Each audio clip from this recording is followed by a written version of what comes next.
Welcome to the Who's Next Let's Go show. Today's episode is going to reference the real estate industry. We try to bounce back and forth. We've done restaurant, we've done the car business a couple times, and we've done the real estate world a couple times, and now today we're going to go back to the real estate world. Today's guest, Miss Andrea, is hysterical. She does not have a face for radio, so she's kind of like the opposite of the most people that hear. She's actually very pretty as opposed to the rest of us who should just stay off of video. You're working me up. I don't know. We got Mr. Mario, who definitely has a face for radio. Que te paso, hey, Mario! So, as you'll see as the videos progress, most of us should stay with audio. Today's guest, we have a treat though. She is actually very pretty. So we're going to welcome Andrea to the show. We're going to swap some stories in the real estate industry, and we're going to have a really good time. So welcome. Today's episode is sponsored by the Back Porch Brewing Company and who'snextletsgo.com. Thanks for coming out today, Miss Andrea. It's going to be fun. It is going to be fun. We got a lot of real estate stories to share, and from what I understand, you've built this one story up pretty good, so I'm hoping I'm going to laugh. Mario, I know you have a real estate story or two, so welcome in as well. Thank you. We are going to start with a story I have that I don't know that you know. And this, it still baffles me. A lot of these stories baffle me. One of the things I've recently learned is that most of the people we sell houses to or for are super nice. Most of them. But every now and again, you'll get one that isn't that bright. Or starts out real nice. Or flips a switch. It goes real down. It goes down fast. Yeah. Or you get one that thinks they're smart, but they're really stupid and they're mean. Those are the worst. Yeah. Because you just can't fix them. You just can't fix stupid. And if they think they're smart, but they're not, and then they think they know more than you, but they don't, and you just want to shoot yourself right in the face. That sounds like the car business. Oh, it's most businesses, but in real estate, it's such a high level of money being dealt with, and it's crazy. But these people happen to be stupid, but they didn't own a home. And the reason I say they're stupid is because I have an investor friend of mine, and him and I go look at different properties all the time, and the stupid people happen to be the ones that live there. They were renting the home, and they didn't want to move because their rent in the next place was obviously going to go sky high. And so they were comfortable with the amount of rent they were paying. So we go, and they were bitter because they were getting the house sold. So we knock on the door, and they answer the door 15 minutes later. We're sitting there, we're waiting, and they just slow rolling the whole deal. What the fuck are they in there doing? So once they opened the door, I discovered exactly what they were doing. So they had taken their dog's feces and rubbed it all over the walls so that no one would buy the house. Now, I handed them the keys, and I said, let me know what you think. I'll be right here. There was zero chance I'm going in this fucking house. So, and I'm thinking outside, and I'm thinking, well, that guy's going to go in there, and he's going to make a decision whether to buy it or not. And then him and I, we're going to go leave. And we're going to go home to our nice house here, and he's got a nice house there. We're going to be in our nice house, and they're going to still be in there with shit on the wall. Is that the same house with the spray paint? No, I did. I sold the fuck you house. That's the fuck you house. Yeah. That house is infamous. Yeah. But that house was actually nice on the inside. But on the outside, it said, fuck you. So I was hoping maybe they were the same house. No, I got all kinds of shit. I got a house now that it's over here in Nokomis that you could, if you wanted to. Now, I have a couple different houses. This isn't about me today. It's about Andrea. However, these are pretty funny stories. So I got this. The people put dog shit on their house, and they had to live there after we left. And God forbid they had to clean that up or whatever. I don't understand what. Anyways, go ahead. Look like you have. No, I was just gonna say. They rubbed dog shit. That's just dog shit. On the wall. That's just they spite. It's stupid. Of their own home. On their own home. Because even if Now, in their defense, it wasn't like it was a shining star to begin with. So they might not have noticed the difference with the dog shit on the wall. but then the house she's talking about, the fuck you house, was over here in our beautiful. It wasn't like pink spray paint. Was it orange? Yeah, no, pink or orange. It was very bright. I mean, it wasn't like it was right on the front of the house. So this house was over here behind the racetrack. If we all know, that's a lovely neighborhood behind the racetrack. And so they had some entrepreneurs out front who decided to sell different things that are not in your normal grocery store. Drugs. Drug dealers. Drugs. Drugs. So if you needed some fentanyl or whatever. And I did an open house there, and I never told you guys this. I did an open house there one time, and I watched 9 drug deals go down, and only one person came to the open house. But you'd see all these rich people in their nice cars back up into this dead-end street, get their drugs, and off they went. And I watched it happen 9 times, and I'm like, well, I'm no police officer. I'm no sleuth, super sleuth. But if I notice it's happening, why the fuck can't the police figure that shit out? So anyways, the homeowner, I said, man, I can't sell this house. Drug dealers out front. Nobody wants to buy the house. But we had it priced right. I mean, it was a nice price on this house. And it had a lot of showings. But as soon as they saw the drug dealers, we're out of here. Had it under contract one time. They bought it during the day, and they decided to come back at dusk to show their friend. And then the drug dealers are out front, and they're like, call me up. We're out. We're out. So the homeowner, in his infinite wisdom, decides, hey, I'm going to go talk to them. See if they'll stop selling drugs till I can sell my house. Well, one of the things you're not going to disrupt with an entrepreneur as they are is their money flow. Or go to the other house. Go in front of the other house. He tried that. Didn't work. So then, in his infinite wisdom, he tried to stop them from making their money, and you're not stopping the flow of money in a situation like that. So he said, I'm going to call the police. Well, if the police didn't see it for the last 15 years they lived there, they're definitely not going to come tomorrow just because you called them. So they got a little angry at him. So they spray painted the words, fuck you, and his name right across the front.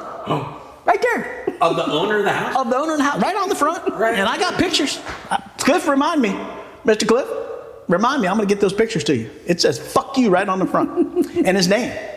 But you can block out the name.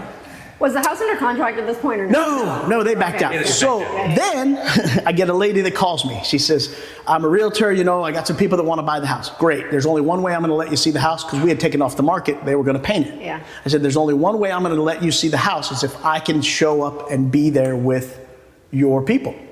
Because I'm full transparent at this point. I'm going to point to the people. I'm going to tell them they sell drugs. I don't want to back. I don't do this for practice. I don't need the practice. I can suck at real estate all on my own. So I meet them there, and I tell the realtor, don't say anything. I got this. I point to the people who are there. I say, they sell drugs. Are you going to live here? She says, yes, I am. I said, well, I want to be fully transparent. This is what they do. This is the neighborhood you live in. This is a great price on the home. She says, I'll take it. Just like that. Wow. I'll take it. And then, show her the house, and she does the deal, and she's actually going to live there by herself in this house, and she bought it. And I was thinking to myself, if I can sell that house, I can sell anything. Anything. I can sell you. See, the truth works. It does. But the other realtor was just terrified because I said that. Those people, and I pointed right at the people, and they're waving. And you made friends. And they weren't. They're nice people. They just did things for a living that I necessarily wouldn't condone or do. Right. But again, that's why you made friends. And they're waving. They're like, there's Mike Johnson. Cut out my last. Oh, I say my last name on the thing. I'm allowed to say my last name. You just can't say your last name. I was like, isn't that like your whole podcast? Yeah, that's my whole shtick, Mike motherfucking Johnson. Yeah. I guess my name's allowed to stay, Cliff. It's other people's last names we can't say. We're now 3 beers in. Yeah. I got a house now. It's a mobile home over here. Yeah.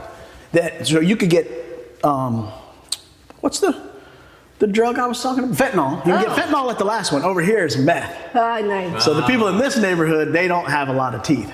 Not at all. As I walked into the guy's house for the listing appointment, who called me because This is right here. yeah, it's going to be there in a minute. Yeah. Fortunately. Yeah. But he goes, you want some moonshine? And that's how I started my listing appointment, was drinking moonshine. This guy, my wife's like, you were drinking what? But good news Got is me it's the listing. it did. It's going to be there a while. and I'm like, and you know how you phrase things differently when you want a different result? So if you really want the listing to be extended, you phrase it a little differently than, you don't want to extend this, do you? Because that's how I phrase it. And he's like, yeah, I do. And I'm like, son of a bitch. I didn't want him to say You yeah. still want me to sell this for you. Yeah. Paint fuck you on the front, and it'll sell just like that. So that made that whole first part about me, and I apologize, but those are funny stories. That's a good story. That starts out okay.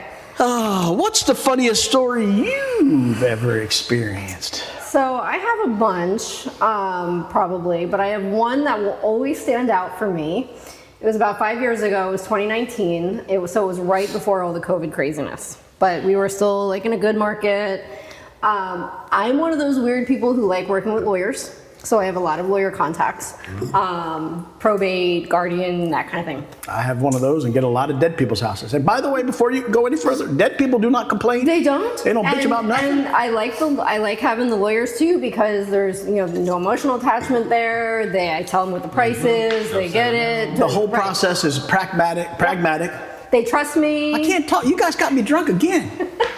Can't talk. Yeah, it's pragmatic. They make sense. There's no emotional involvement. They trust me. They look at the numbers, the comps, whatever. So I get a call one day from a lawyer that I work with, and he says that they have a special situation. And so what they do, they had a situation where, and I don't know always all of the situation, but somebody had died and there was a caretaker. I think some of the initial lawsuit was that they thought that she forged some of the documents before he died so that she could get the house. But the house was a mess. That goes under the shadiest story, too. Okay, but again, that part of it I wasn't really involved in. I was involved in control of the house, selling the house. So they said they needed to take documents to the court, and what they do is they call it a special magistrate. So I'm in control of the property 100%. I even actually sign it under my name as a magistrate for the clerk of the court for Sarasota County. Okay. So, which means that I can price it the way I want to, I can look at the offers the way I want to, I can negotiate the way I want to, but I do have to take it in front of a judge when I do that to say, hey, so that way, if I'm getting $1 million house, I'm not selling it for $300 for a quick just sale. to get a quick, right? Yeah. So I can whatever the market is saying I can do, but then I do have to put it in front of a judge. So they do that in front of the judge, and I get my court documents that says that I have control of this house.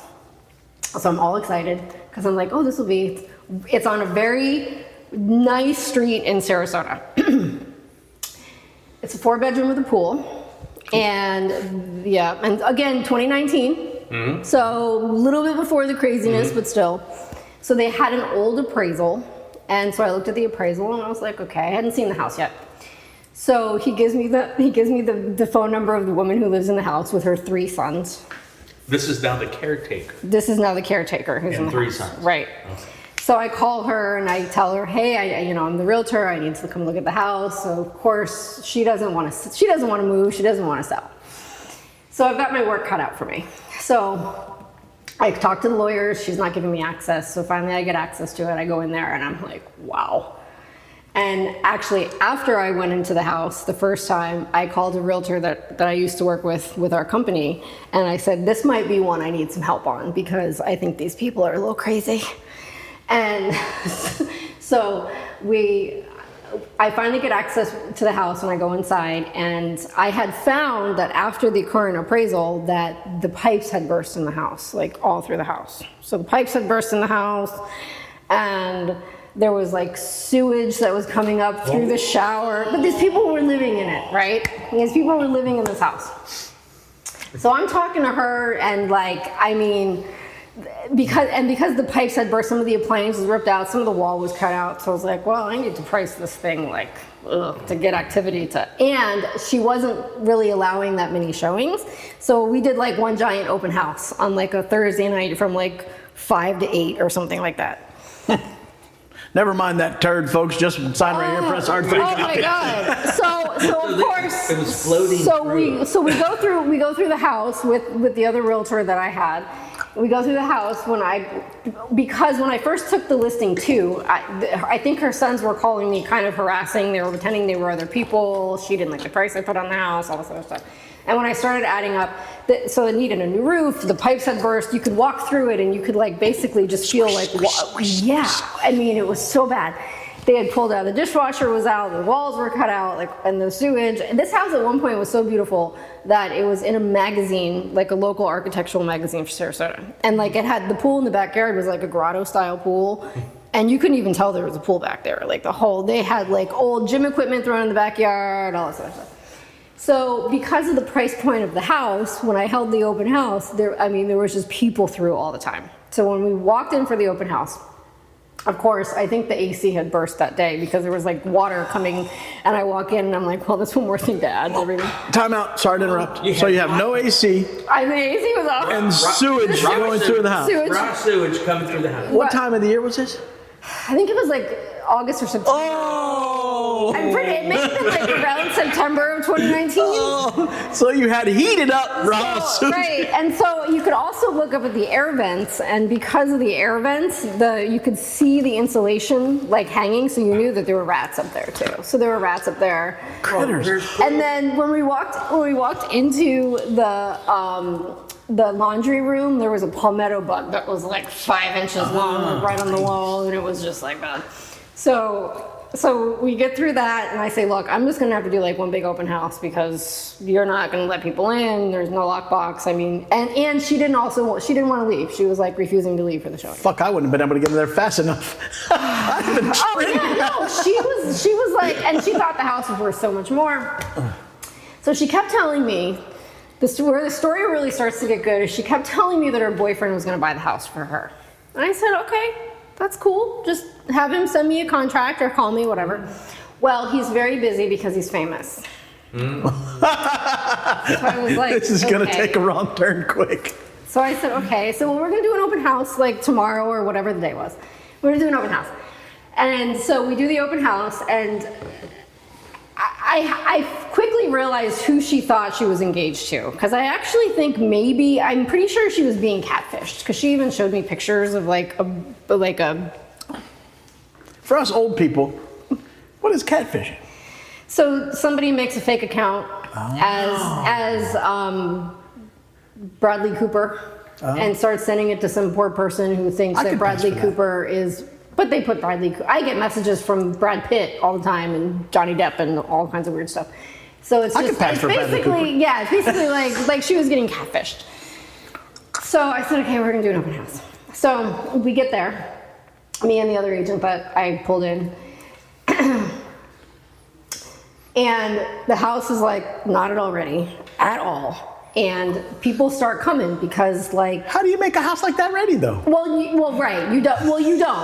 But like, her sons were there, so she's got signs up on the walls that say, "Don't talk to the realtor. My boyfriend is a country music star, and he's buying me the house." Like, there are signs in the house. Lying. No, I swear, there were signs in the house. So, like, John and I were looking at each other and we're like, okay, we're just gonna have to figure this out. And thankfully, I don't think I can do so much alone, but I don't think I could have done this one.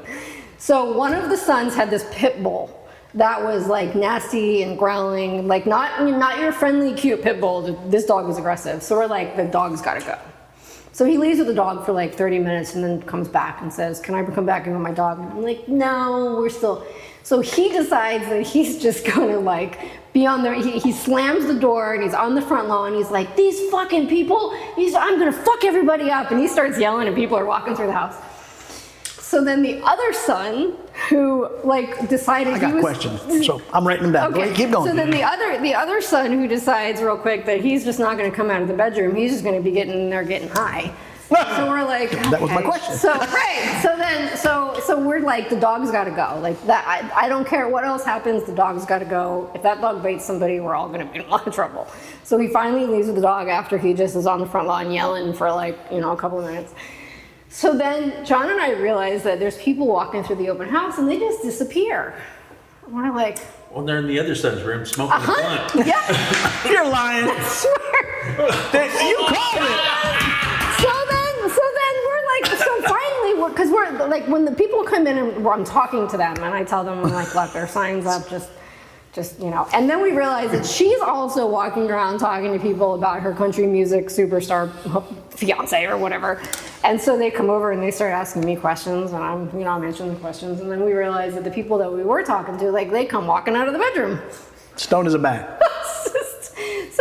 So like that's all going on, and John and I are just looking at each other like, we just can't wait till this is over. We know someone's buying this house because like there was value there for an investor. Mm-hmm. So we know somebody's buying this house.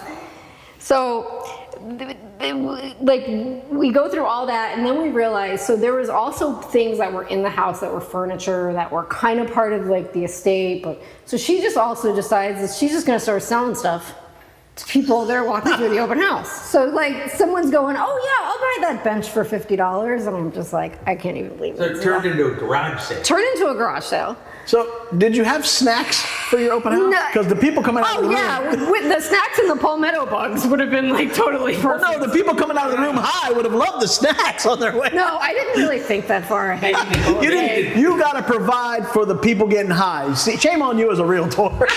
Should have brought my own Tater stash. tots. Yeah. You need the tater tots. Doritos and I could have had my own supply if I really would have thought about it. I'd be like, hey, buy the house. everybody's gonna get high. I might as well too. Shit. So I'm trying to talk to people who I think are legitimately like wanting to go to this house.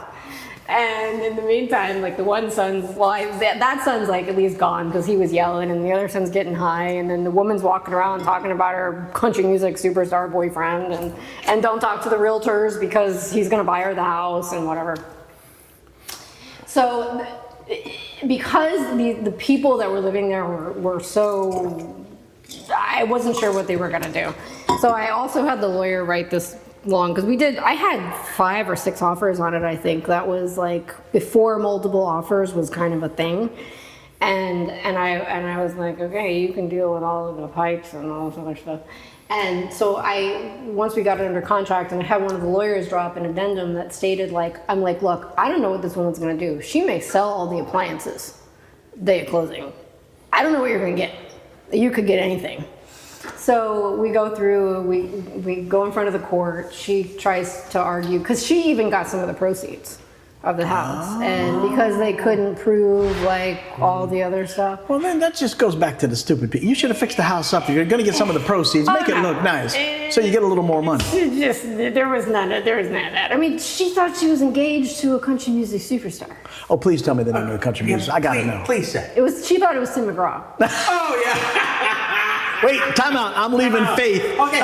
Yeah. I'm leaving Faith for you. Yeah. Oh, yeah. No, And your 3 meth head kids and a pit bull. Oh, Damn, what a great idea. in Sarasota, Florida. In Sarasota. And otherwise, I don't think this woman had any money at all. So we go through. I have the lawyer write up the addendum, and the buyer signs it. Because I mean the price, and that's why I priced it kind of the price point I did. Because I'm like, I don't know what you're gonna get. She could burn the house down the day of closing. I don't know. So we go over there for the walkthrough the day of closing, and nothing is moved out. Nothing's gone. Nothing's packed. Except she's now on the front lawn having another yard sale with everything else that was. So I'm going through the house, and I'm like, I've got gloves on, and I'm going through the cabinets, and I'm trying to just put stuff in bags and throw stuff away and just all this. I'm like, oh my God. So I call the lawyers. I'm like, look, we're supposed to close in an hour. The buyer's over here looking at me, and I'm like, I told you this because here's the addendum that you signed. I didn't know what you were getting. And so she's out there screaming that she doesn't have any money to move. The proceeds are like, in order to move, she needs to have the proceeds. And so I said, well, we can't close, and so she's also at the same time trying to sell the new buyer artwork or something that was in there. Wow. So we finally get through the closing, and so the lawyers say, look, here's what we're gonna do. We're just gonna release half of the funds to her. That way she can move. We'll have the buyer sign another addendum saying she has 2 hours or whatever to get out of there. To get out. Yeah, and so we do all that, we close, and I don't know exactly what happened after that point, because I think I was just telling the other realtor who I knew, who's actually somebody that I know, and I said, look, I don't know what else to do. This is this. Wow, what a nightmare. So I'm like, I don't know. I just want to clarify a couple things, because that went pretty quick, and I'm not that smart. Right, Mario? Yeah. Not smart at all. Right, see? So these fuckers came to an open house, and instead of looking at the house, which, by the way, had sewage, no AC, roof needed bed, palmetto bugs, rats. And so they said, screw it, we'll go back into this house with all that shit wrong with it, and we're going to trust a guy in the house to smoke pot with him like there's nothing laced in his pot. I'm telling you, it's all true. It's all true. I don't question the validity of your story. I'm questioning the sense that somebody has. That was one of my first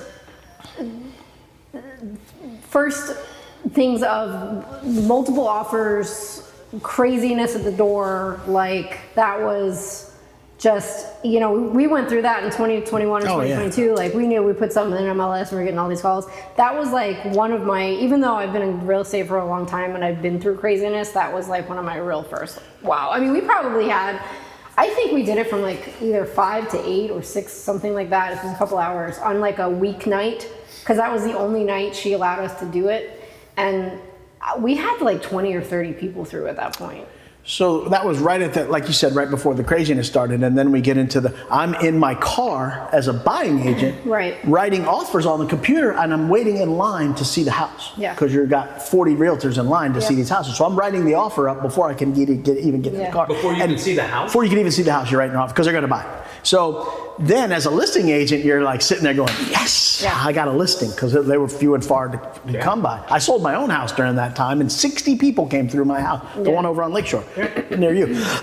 60 people came through my house, and I have 2 dogs, and I'm sitting out there, and I'm a realtor, so I'm sitting out there with the dogs. I mean, it's crazy times we were in. Well, and this was 2019, so this was a time when I knew, I mean, pricing was important. Things were selling, it was normal, normal market. Well, it's a math equation. But I also knew that investors are going to go in there and they're just going to tear this thing apart. They're going to, if I price this at like really, what it could be, they're going to go in, they're going to be like, well, that pool and the roof. Well, that's what they all do. They walk in, they got their pen, they got their paper. And Okay. I'm like, and you could, when you walk through like the primary bedroom area, you could, I mean, you could just feel the wood floors, I like know that they were feeling. soft, and I'm like, there must just be water all through this house, because the pipes had burst months before I even took the listing, and they just let it go. It just deteriorated. So an investor walks in and goes, okay, she got it priced here. It's 10 grand for floors, 30 grand for a new roof, and then they do the math equation, and they figured the comps, and so they're going to say, I'm going to put X amount of money into it, and then I'm going to sell it for this amount of money. Here's my margin. Well, and it makes that's sense why, or it and doesn't that's make why I priced it where I did, because they couldn't argue, so I sold it over list price.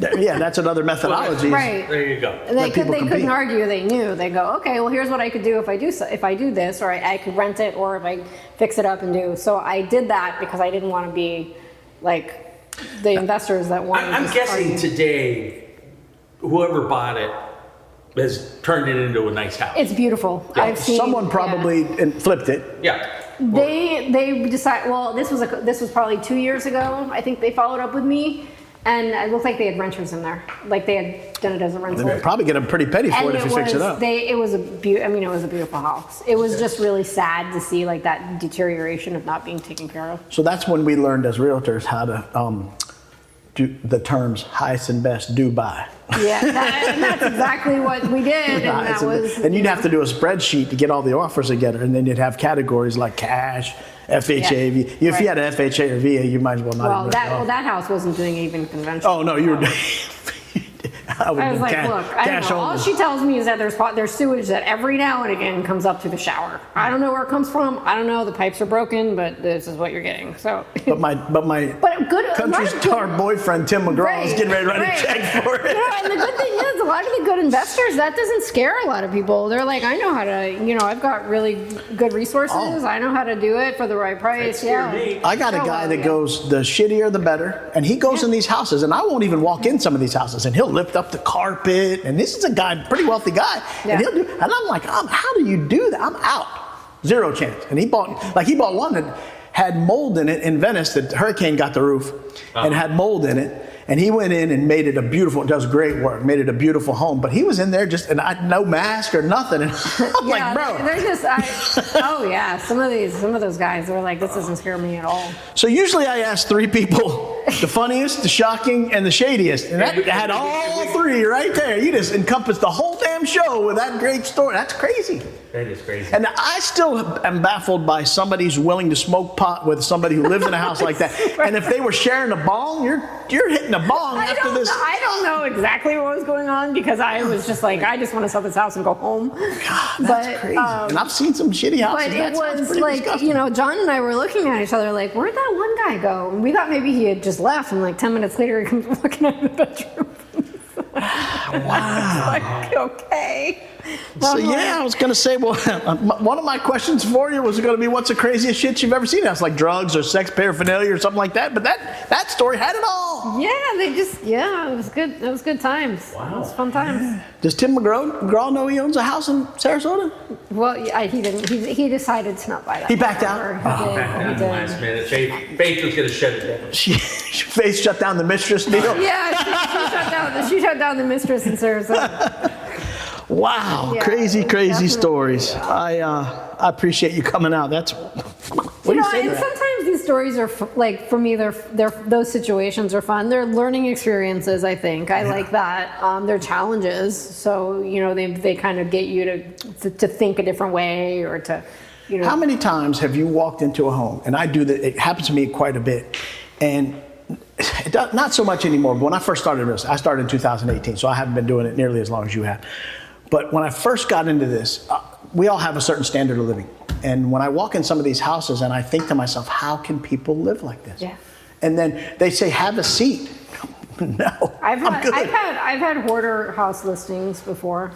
I mean, where- but how do you live like that? Well, see, on the flip side, on the car business side, you know, occasionally we have a repossession. I go look and inspect the repo of the car, and it looks like a herd of goats have been living in it. Yeah, it's awful. So that tells Have me. you ever come across blood, like I've come across. somebody was murdered in there? No, we've had that in the house. No murders directly in the car. I've had a suicide in the trunk. Oh, Hold on. Time out. How the fuck can you kill yourself if you're locked in the trunk? Oh, you locked yourself in the trunk to kill yourself. yeah, you can do anything. Well, then there was. This is now some time ago. Okay. I'm in the office, okay, and I get a phone call, or a phone call comes in, and one of the gals says, "Hey, Mario, there's a Florida Highway Patrol guy that wants to talk to you." I pick up the phone, and he tells me, "Hey, I'm, Highway Patrolman such and such, and I'm on top of the Skyway Bridge. And the car registered to you as the lien holder is sitting here, running." The person jumped off. Oh, they're getting ready to jump. Yeah. Oh no. And he says there's a couple people that have told me he climbed the fence and jumped over, and they saw him do it, and your car's sitting here idling at the top. What do you do then?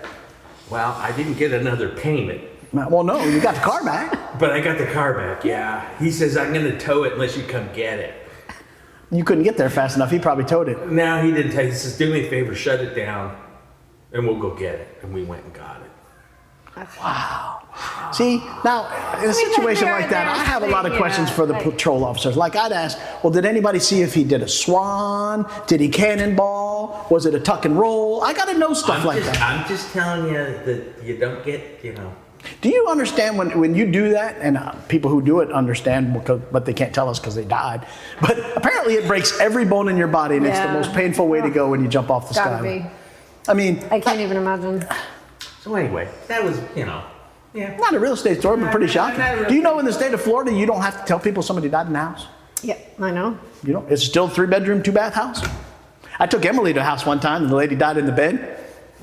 And I said, "Hey, I need you to help me look at this house. Tell me what you think." Was the bed and I still heard, there? yeah. Oh, and you could see where they dragged her out of the bed because she died in the bed. And I took her over there on the premise that she was going to help me look and see the value and all this other stuff. But really, I just wanted her to go in the bedroom, and she saw where the lady died, and they drug her out of the bed. And she didn't complain about the price of the house. Right. Nothing. I said, "You want to sell it for this?" And she said, "Nothing." I said, "Great." I said, "What do you think about this offer?" Nothing. She didn't complain about it at all. We took the offer, sold it. No, that doesn't bother me. Whatever. I mean, Yeah, it is what it is. And somebody says, "Oh, do you go in those houses?" Yeah, go right in. Don't bother me. No. I didn't piss the lady off. I didn't kill her. She's not mad at me. She might be mad at somebody else, but it ain't me. So, hey guys, I want to appreciate you very much for coming out today and joining us on the Who's Next Let's Go show. Did I say it clear that time? All right, perfect. Because last time he said I you're mumbled stepping it. up. You're doing good now. Too much back porch. I'm getting sober. I better drink up some more here. Thanks everyone for coming out to today's episode, and I also appreciate Andrea coming out very, very much and spending time out of your day to This was hang fun. out with us. I like this. Thank the folks over at Back Porch Brewing Company once again, and go in and have a couple of beers and tell them Mike sent you. Thanks again for coming out.